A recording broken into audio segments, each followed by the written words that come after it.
بسم اللہ الرحمن الرحیم۔ ناظرین، اکثر تاریخی مصادر میں آیا ہے کہ امام حسین علیہ السلام اور آپ کے اصحاب 2 محرم سن 61 ہجری کو کربلا کی سرزمین پر پہنچے، اور جب حر نے امام علیہ السلام سے کہا کہ یہیں اتریں کیونکہ فرات قریب ہے، تو امام علیہ السلام نے فرمایا کہ اس جگہ کا نام کیا ہے؟ سب نے کہا کہ کربلا۔ فرمایا یہ کرب اور بلا کا مقام ہے۔ میرے والد صفین کی طرف جاتے ہوئے یہیں اترے اور میں آپ کے ساتھ تھا،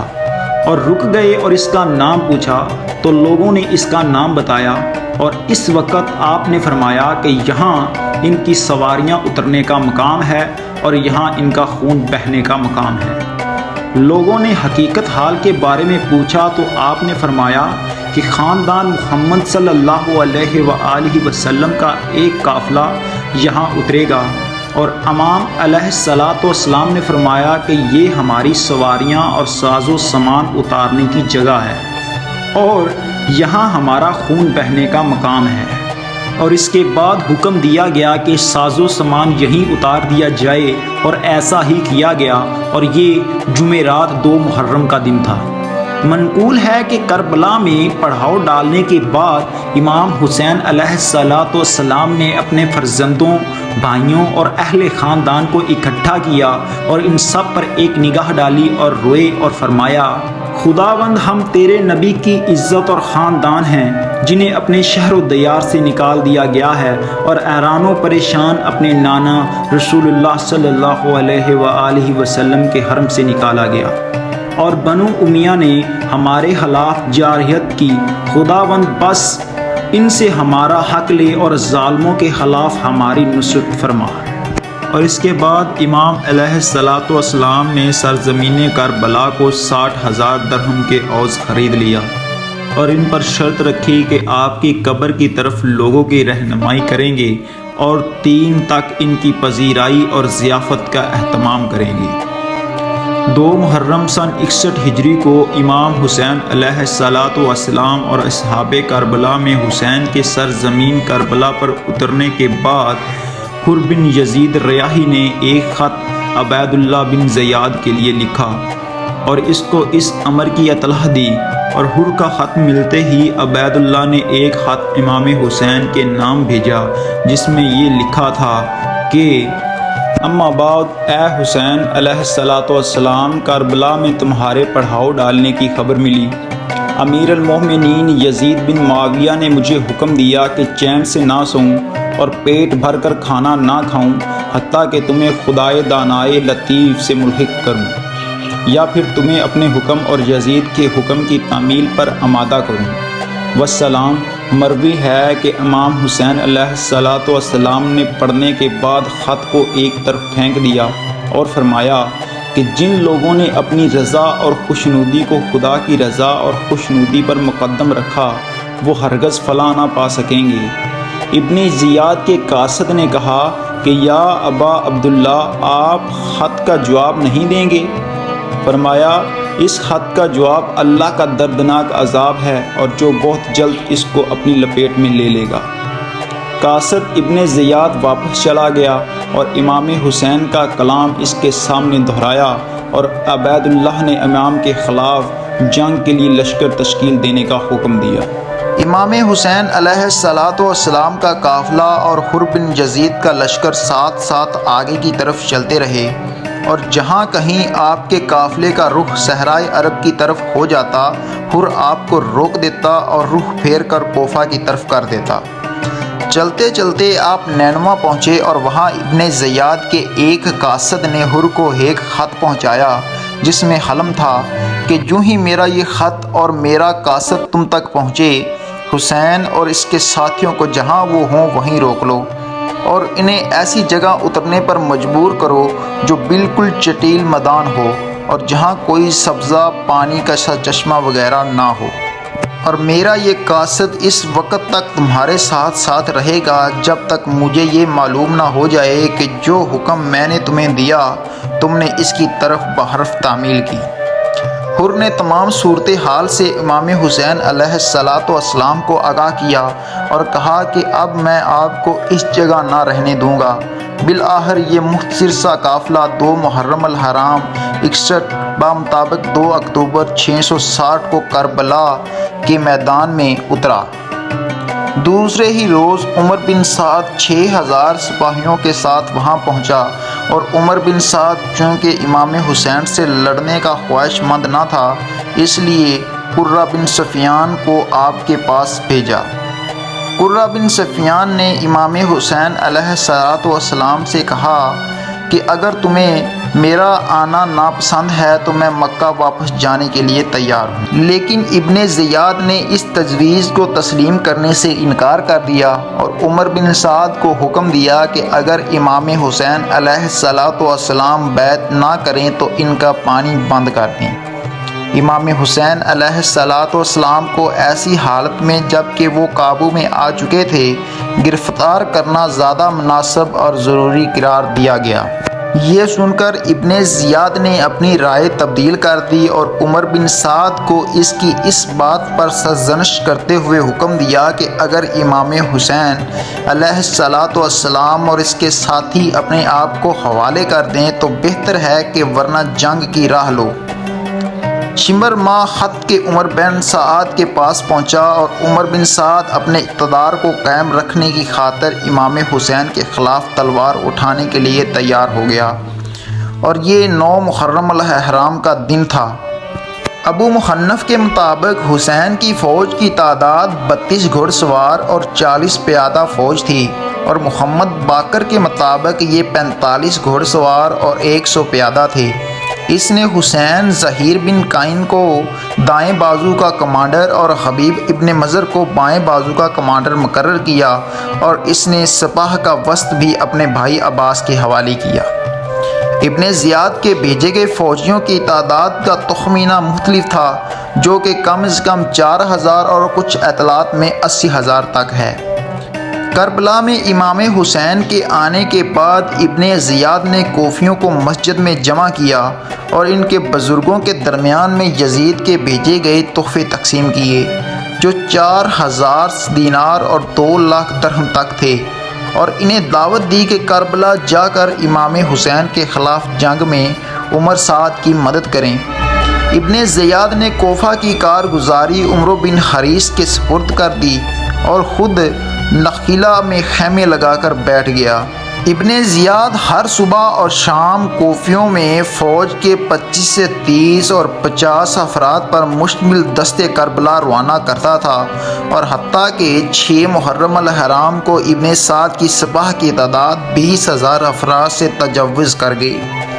ابن زیاد نے عمر بن سعد کو اس لشکر کا سپہ سالار قرار دیا، اور کربلا میں دشمن کا لشکر اکٹھا ہونے کے بعد حبیب بن مظاہر امام کے مختصر سے لشکر کے پیش نظر امام کی اجازت سے بیس بدر کر قبیلہ بنی اسد پہنچے اور ان سے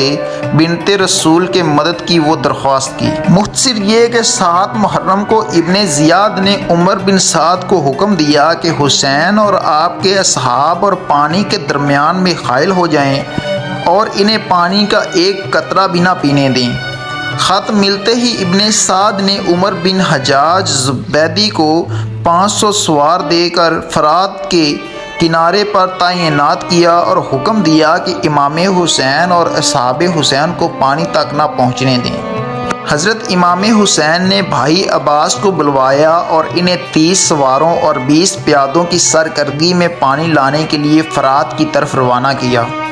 اور وہ رات کے وقت فرات کی طرف روانہ ہوئے، جبکہ نافع بن بلال جمالی پر پرچم لے کر اس دستے کے آگے آگے جا رہے تھے۔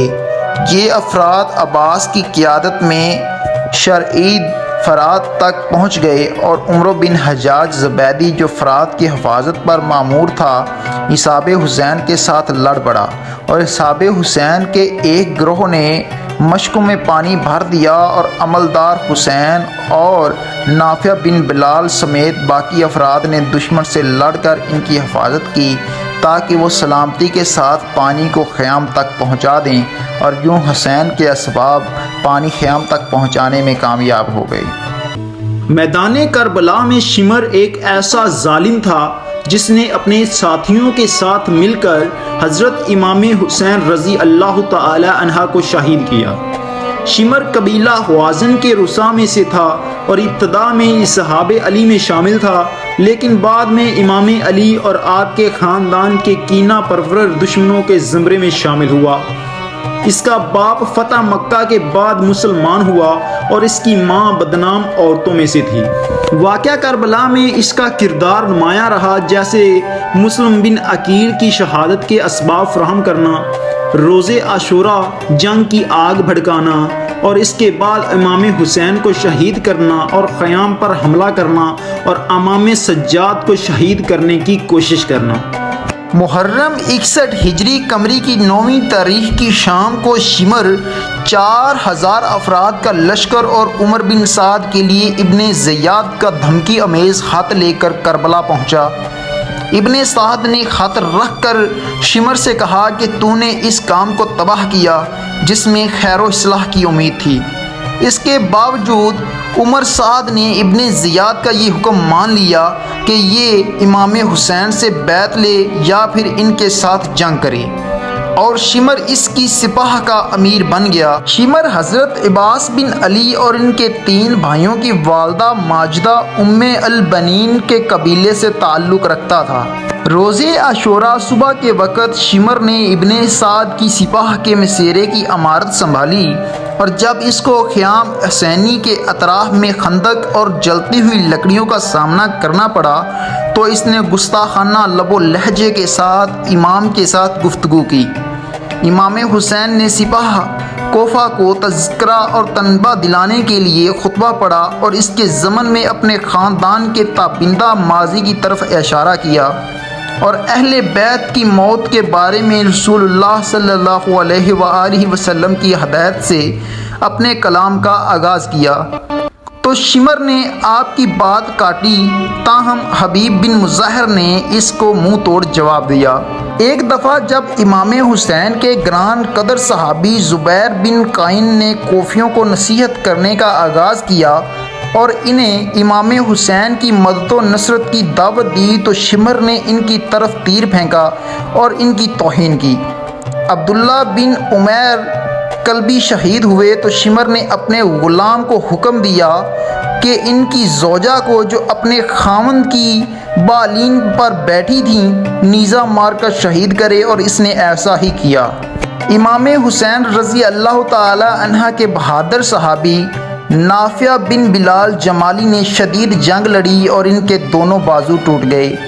تو شمر نے انہیں اسیر کر کے شہید کیا۔ امام حسین علیہ السلام کے بہت سے اصحاب کی شہادت کے بعد دشمنوں نے خیام کی طرف حملہ کیا۔ شمر نے امام کے خیمے کو نیزہ مارا اور چلا کر کہا، آگ لے کر آؤ تاکہ میں اس خیمے کو اور اس کے اندر موجود افراد کے ساتھ جلا دوں۔ اس پر امام علیہ السلام نے اس پر لعنت بھیجی۔ ایک بار عصر عاشوراء امام حسین کی شہادت سے قبل شمر نے خیام اور ان میں موجود مال و اسباب لوٹنے کی غرض سے امام علیہ السلام کے خیمے پر حملہ کرنا چاہا، لیکن امام نے اسے خبردار کیا اور وہ واپس چلا گیا۔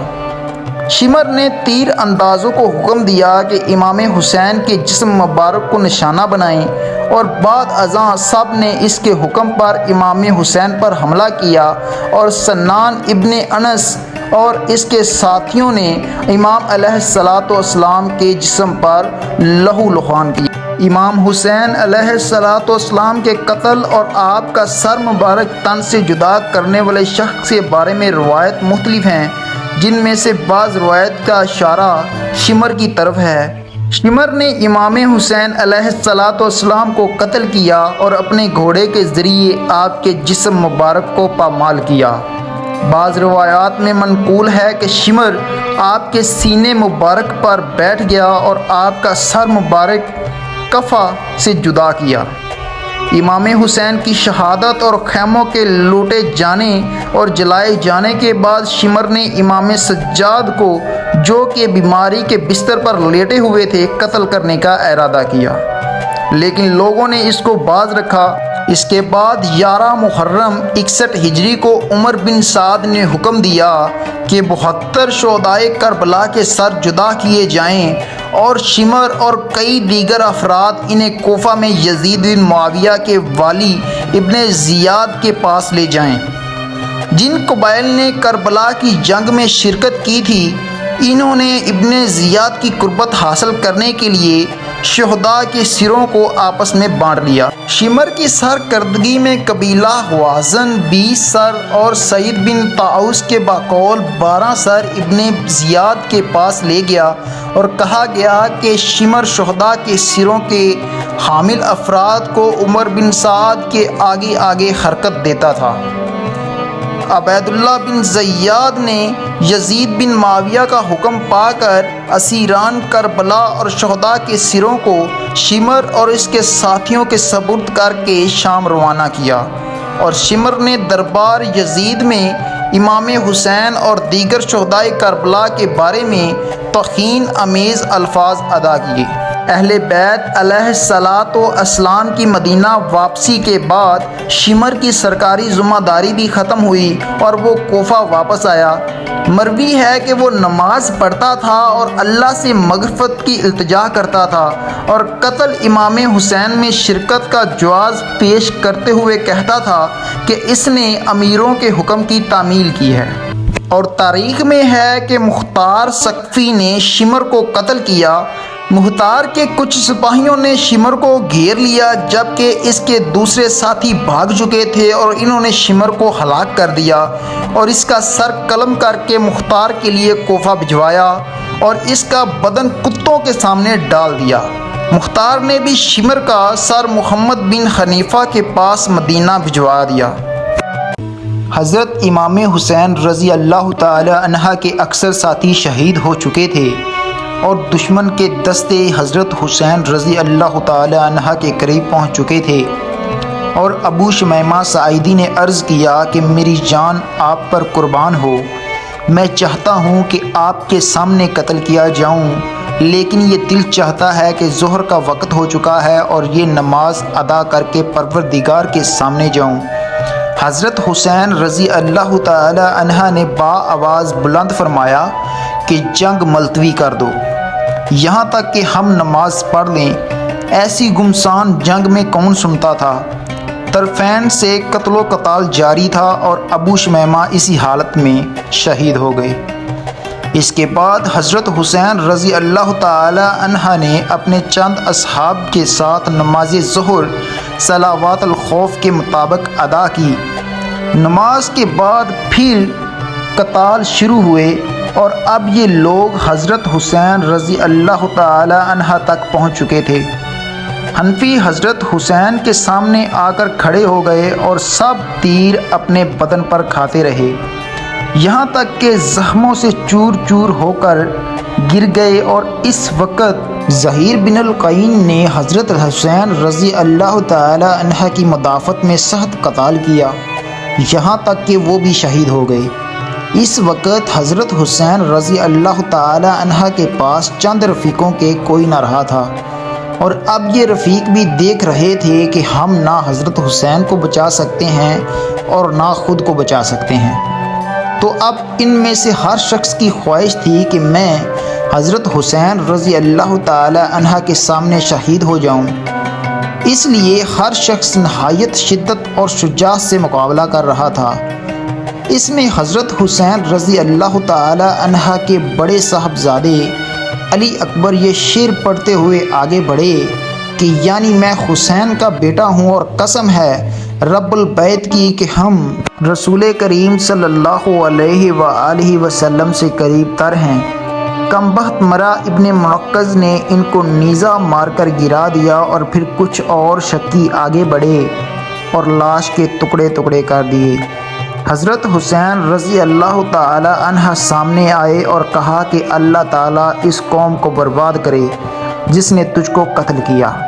یہ لوگ اللہ تعالیٰ کے معاملے میں کیسے بے وقوف ہیں۔ اور ان کی لاش کو خیموں کے پاس لا کر لٹا دیا گیا۔ اور اس کے بعد عمرو بن سعد نے قاسب بن حسن کی سر پر تلوار دے ماری اور جس کے بعد ان کو زخمی کر دیا اور ان کی لاش کو روندا گیا۔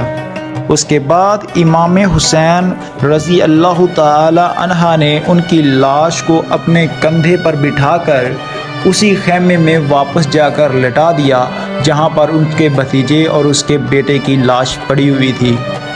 اور اس کے بعد اب اکیلے امام حسین رضی اللہ تعالی عنہ رہ گئے تھے اور دشمن ان کے ساتھ مقابلہ کرنے سے ڈر رہے تھے کیونکہ آپ امام حسین رضی اللہ تعالی عنہ بڑی بہادری اور دلیری کے ساتھ ان کا مقابلہ کر رہے تھے اور کوئی بھی دشمن ان کے قریب آنے سے خوف زدہ ہو رہا تھا، اور وہ اس گناہ سے بھی ڈر رہے تھے کہ یہ ایک طرح کا گناہ ہو جائے گا کہ ہم امام حسین رضی اللہ تعالی عنہ کو قتل کریں گے۔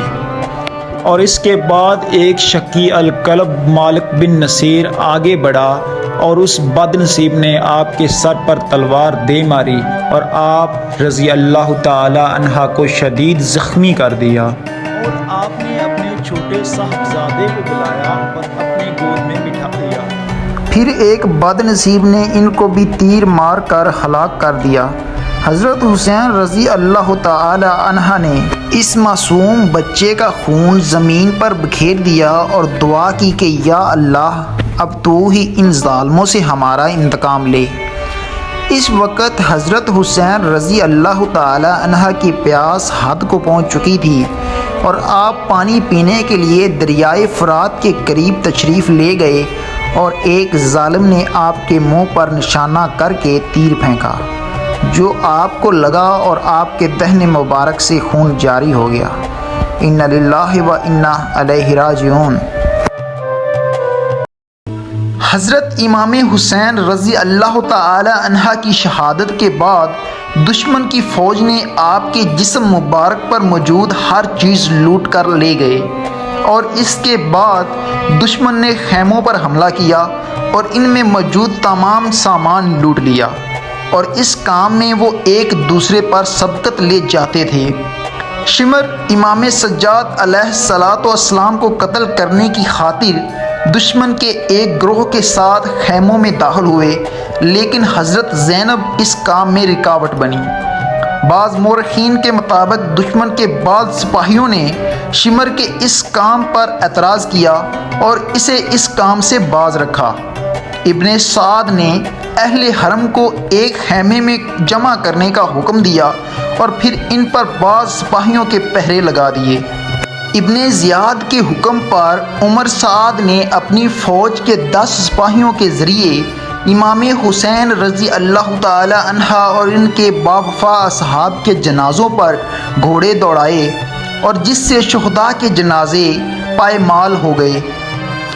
اور اس کے بعد امام حسین رضی اللہ تعالی عنہ اور اس کے ساتھیوں کو بڑی اذیت کے ساتھ کوفہ میں پہنچایا گیا، اور وہاں پر بھی جا کر یزید نے بڑی اذیت دی اور آپ کے سر مبارک اور آپ کے ساتھیوں کے ساتھ بد کلامی شروع کر دی اور انہیں طرح طرح کی اذیتیں دی۔ واقعہ عاشورہ کے دن امام زین العابدین سخت بیمار تھے اور اسی وجہ سے آپ جنگ میں شرکت نہ کر سکے، اور مردوں میں سے صرف آپ زندہ بچے، اور حضرت زینب سمیت اہل حرم کے دوسرے افراد کے ساتھ دشمن کے ہاتھوں اسیر ہوئے۔ عمر بن سعد اور اس کے سپاہی اسراح کو کوفہ میں بن زیاد کے پاس لے گئے اور پھر وہاں سے انہیں یزید بن معاویہ کے پاس شام میں لے جایا گیا۔ مورخین کے مطابق عمر بن سعد کے کربلا سے جانے کے بعد شہداء کو 11 محرم الحرام کے دن دفن کیا گیا، جبکہ بعض مورخین کے مطابق 13 محرم شہداء کی تدفین کا دن ہے۔ اور امام حسین علیہ الصلاۃ والسلام کے اصحاب و انصار میں سے 2 افراد ابتدا میں یزیدی لشکر کے ہاتھوں اسیر ہوئے اور بعد میں شہید ہوئے۔ اور اس کے بعد بیان کیا گیا ہے کہ حضرت امام حسین رضی اللہ تعالی عنہ کا سر امیر یزید کے پاس دمشق بھیجا گیا۔ علی حضا قافلہ حسینی کے باقی ماندہ افراد، خواتین اور بچے بھی وہیں پہنچائے گئے۔ اور اس بارے میں جو روایتیں مشہور ہیں وہ یہ ہیں کہ یزید نے بھی سر کے ساتھ گستاخی کی، یعنی کہ آپ کے سر مبارک پر چھڑی لگا کر آپ کے سر مبارک کے ساتھ گستاخی کی، اور اہل خانہ کے ساتھ بھی رنج پہنچانے والی باتیں کی۔ بلکہ شیعہ روایات کے مطابق تو اہل خانہ کا قافلہ کوفے سے دمشق تک لایا ہی گیا تو غیر مسلم قیدیوں کی طرح نہایت ذلیل اور تشہیر کے ساتھ تھا، اور پھر گھنٹوں محل کے دروازے پر ٹھہرایا گیا۔ واقعہ کربلا میں حسین ابن علی کے ساتھیوں اور کنبہ کے قتل کے بعد عمر بن سعد نے حکم دیا کہ ان کے سر کاٹ دیے جائیں۔ اس کے بعد اس نے قبیلوں میں سر تقسیم کر دیے تاکہ ابن زیاد کے قریب ہو جائیں، اور قیس قبیلہ جس کی سربراہی قیس بن اشعث نے کی تھی اس کے پاس 13 سر تھے، اور حزن قبیلہ کی سربراہی شمر نے کی تھی اس کے پاس 12 سر تھے، اور بنی تمیم کے پاس 17 سر اور بنی اسد کے پاس 16 سر تھے، اور کوفہ میں داخل ہوئے اور کل 71 کٹے ہوئے سر تھے۔ طلوع آفتاب کے وقت مقتول کے سروں اور اسیروں کا قافلہ باب الساعات سے عموی مسجد میں داخل ہوا۔ پھر یزید کے حکم سے تمام سروں کو شہر کے دروازوں اور عموی مسجد میں 3 دن تک لٹکایا گیا۔ 40 دن بعد 40ویں دن علی ابن حسین نے یزید کی رضامندی حاصل کی کہ وہ ان کے سروں کو جسموں کے ساتھ ملحق کرے گا، اور حسن اور دوسرے مقتول کے سروں کو کربلا سے لے گئے اور ان کے جسام کے ساتھ ملحق کیا۔ اسی دوران میں انہوں نے باب الصغیر میں کئی سر دفن کی۔ عاشوراء کے دن شہادت امام حسین کے بعد امام کے پسماندگان جن میں زیادہ تر عورتیں اور بچے تھے، بالغ مرد صرف امام زین العابدین تھے، ان سب کو قید کر لیا گیا، اور اسیران کربلا کو عمر سعد کے حکم پر 11 محرم کی رات کربلا میں ہی رکھا گیا، اور 11 محرم کے دن ظہر کے بعد انہیں پہلے کوفہ بن زیاد کے سامنے پیش کیا گیا، اور پھر عبید اللہ بن زیاد نے شمر اور طارق بن مخفر سمیت ایک دستہ کے ہمراہ شام میں دربار یزید کی طرف روانہ کیا، اور عمر سعد کے سپاہیوں نے اہل بیت کی خواتین کو شہداء کے اجساء کے پاس اس حال سے گزارا کہ وہ نالہ و شیون کے ساتھ ساتھ چہروں کو پیٹ رہی تھیں۔ مروی ہے کہ حضرت زینب نے امام حسین کے جسد عطر کے پاس سے گزرتے ہوئے یہ جملات کہے: یا محمد و محمد، آسمان کے فرشتے تم پر درود و سلام بھیجتے ہیں۔ یہ حسین دشت میں ہے جس کا بدن خون میں غلطاں اور اس کے اعضائے بدن جدا ہیں۔ اے محمد، آپ کی بیٹیاں اسیر ہیں اور ان کی مقتول ذریت کو ہوا چھو رہی ہے۔ راوی کہتا ہے کہ خدا کی قسم یہ نالہ و شیون سن کر دوست دشمن نے گریاں کیا۔ جب اسیران آل محمد اور شہدائے کربلا کے سروں کو کوفہ کے شہر میں پھرانے کے بعد جب ابن زیاد کے دربار میں پہنچایا گیا تو عوام کو دربار میں داخل ہونے کی اجازت دے دی، اور امام حسین کے سر کو اس کے سامنے رکھا گیا، اور پہر اسیر خواتین اور امام حسین کے بچوں کو دربار میں لایا گیا۔ جناب زینب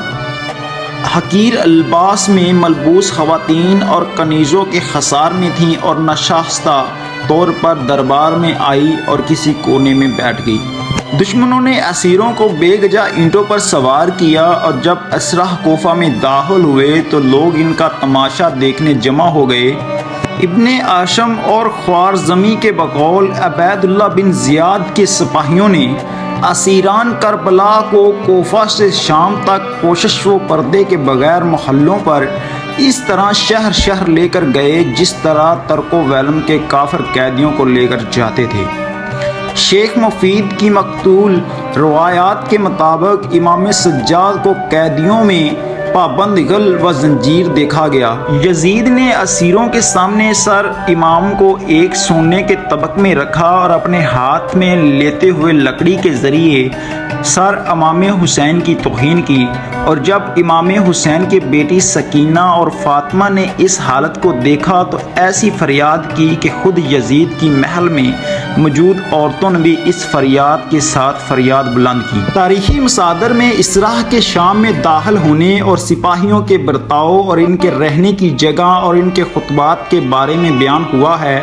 ان روایات کے مطابق یہ قافلہ شام میں اول سفر کو داخل ہوا اور اس کے بعد شہر میں داخل ہونے کے بعد اسیروں کو مسجد جامعہ کے دروازے کے پاس ایک چبوترے پر بٹھایا گیا۔ موجودہ زمانے میں مسجد اموی کا دروازہ اصلی مسجد کے محراب وغیرہ کے مقابلے میں ہے اور جہاں پتھر اور لکڑی کی سیڑھیاں موجود ہیں جن کے بارے میں کہا جاتا ہے کہ قیدیوں کو یہاں بٹھایا گیا۔ بعض مصادر میں شام میں داخل ہونے کے موقع پر حضور اہل بیت امام حسین کو 2 دن تک اور خرابہ شام کے نام سے معروف ایسی عمارت میں رکھا گیا جس کی چھت نہیں تھی، لیکن شیخ مفید قیدیوں کے آنے کی جگہ قصر یزید کے پاس بیان کی۔ مشہور قول کے مطابق شام میں قیدیوں کے رہنے کی مدت 3 دن لیکن ہفتہ روز اور 1 مہینہ بھی منقول ہے۔ شام میں قیدیوں کے آنے سے متعلق بعض تاریخی روایات کا ذکر ہے کہ شام میں آنے کے بعد زہر بن قیس نے واقعہ کربلا کی جنگ کی رپورٹ بیان کی اور یزید نے سارا ماجرا سننے کے بعد حکم دیا کہ محل کو سجایا جائے اور بزرگان شام کو بلایا جائے اور اسیروں کو حاضر کیا جائے۔ روایات سے پتہ چلتا ہے کہ اسیروں کو رسیوں سے جکڑی ہوئی حالت میں پیش کیا گیا اور اس دوران میں فاطمہ بنت حسین نے کہا کہ اے یزید، کیا شائستہ ہے کہ بنات رسول صلی اللہ علیہ وآلہ وسلم اسیر ہوں۔ اس وقت حاضرین اور یزید کے اہل خانہ سے گریہ کیا گیا۔ مختار ثقفی تاریخ اسلام کے ان چند حکمرانوں میں سے ایک ہیں۔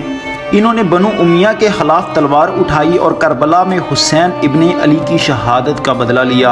اور سینکڑوں قاتلان حسین کو قتل کیا، جس میں شمر بھی شامل تھا اور جس نے امام حسین کا سر جسم سے علیحدہ کر کے نیزے پر دمشق بھجوایا تھا، اور حرملہ میں بھی جس نے امام حسین کے 6 ماہ کے بیٹے علی اصغر کو تیر سے شہید کیا تھا۔ جب امیر مختار نے عمر سعد اور ابن زیاد کے سر امام زین العابدین علیہ السلام کو بھیجے تو انہوں نے امیر مختار کے حق میں دعائے خیر کی۔ اسی طرح امام محمد باقر علیہ السلام نے بعض نکتہ چینیوں کو کہا کہ مختار کو گالی نہ دو کیونکہ اس نے ہمارے قاتلوں کو قتل کیا اور ہمارے خون کا قصاص لیا۔ مختار ثقفی 1 ہجری میں طائف میں پیدا ہوئے مگر پرورش مدینہ میں ہوئی۔ نام مختار اور کنیت ابو اسحاق تھی۔ تعلق بنی حوازن کے قبیلہ ثقیف سے تھا اور اس لیے انہیں مختار ثقفی بھی کہا جاتا تھا۔ ان کے والد کا نام ابو عبیدہ ثقفی تھا جنہیں حضرت عمر علیہ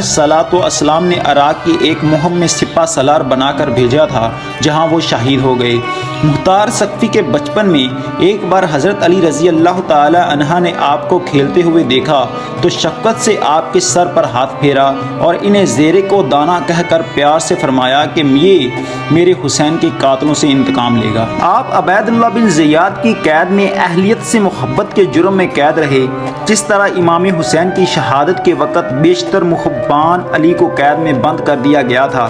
تاریخ میں قیدیوں کی تعداد کئی لاکھ لکھی ہوئی ہے، یعنی کوفے کے اہلیت سے محبت کرنے والوں کو قید کر کے عبید اللہ بن زیاد نے اپنے دین فروش افراد کے سپرد کوفہ کر دیا،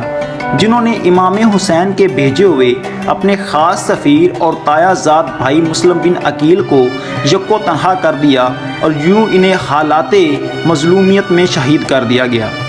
مختار باہر کے واقعات سے بے خبر اور اس بات کی توقع لگائے ہوئے تھے کہ ہمارے آقا حسین کی آمد کے ساتھ ہی یہ سختیاں ختم ہو جائیں گی، اور امام حسین کو ان کا جائز حق خلافت جو معاویہ کی روایات اموی مکاری اور دغا بازی کے سبب امام حسین کی حکومت سے دستبرداری کا سبب بنا کر امام حسین کو مل جائے گی۔